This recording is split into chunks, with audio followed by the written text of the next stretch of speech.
Всем привет! Добро пожаловать на наш канал! Сегодня я приготовлю турецкую пахлаву, или, как ее называют по-другому, баклава. Для приготовления пахлавы я взял готовое тесто фила для баклавы. Перед началом приготовления я вырежу слои теста по форме, которая у меня есть. У меня прямоугольная форма. Некоторые готовят в круглой или квадратной форме для запекания. Если хотите, лишние остатки теста можно добавить между слоями при выкладке баклавы. Перед тем, как начать выкладывать тесто, форму нужно смазать растительным или сливочным маслом. Я смазываю растопленным сливочным маслом.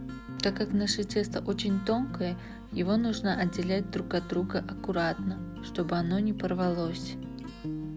После выкладки 4-5 слоев я буду смазывать тесто сливочным маслом, затем снова выкладывать слои.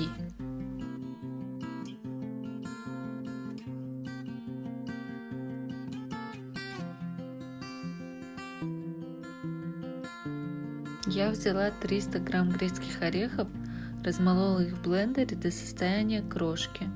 Если у вас нету блендера, можете размельчить скалкой. Затем я щедро насыпаю грецкий молотый орех на тесто, смазанное растопленным сливочным маслом.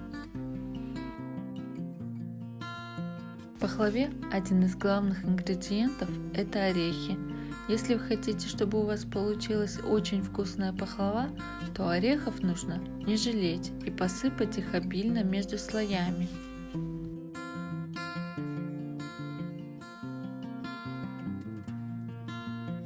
Еще раз повторюсь, тесто очень тонкое, как газета, и желательно, чтобы оно не порвалось. А если даже порвется, можно застелить его между слоями, и его не будет видно, так же, как и лишних обрезков. Главное, чтобы наверху были целые и красивые слои. Такое готовое тесто можно использовать, если вы хотите приготовить какую-нибудь сладость за короткое время. Оно продается практически во всех магазинах.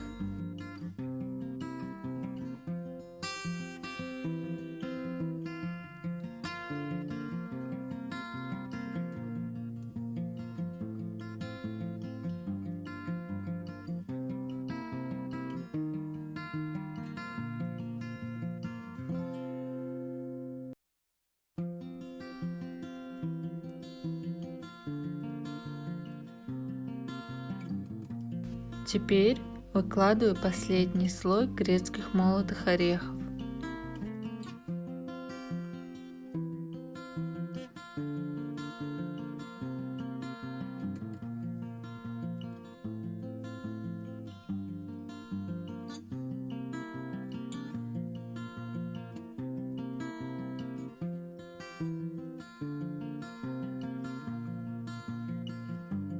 После того, как закончили выкладывать слои, поверхность разрежу на небольшие равные прямоугольные кусочки и обильно смажу оставшимся растопленным сливочным маслом.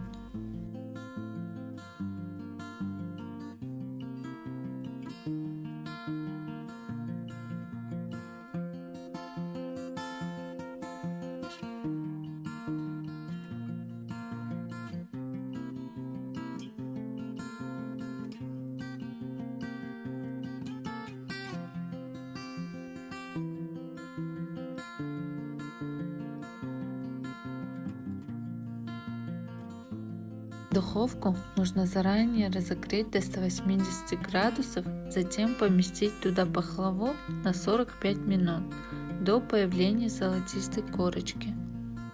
Пока пахлава запекается, нужно сварить сахарный сироп.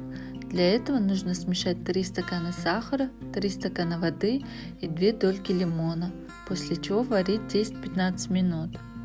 Горячую пахлаву нужно залить горячим сахарным сиропом.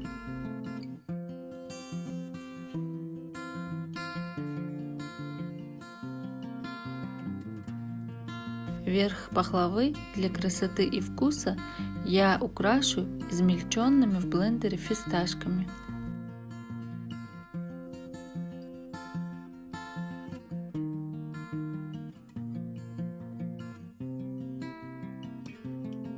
После всей процедуры оставляем пахлаву пропитаться сиропом на 3 часа. Наша пахлава готова. Всем спасибо за просмотр. Подписывайтесь на наш канал, ставьте лайки и пишите комментарии. Пока!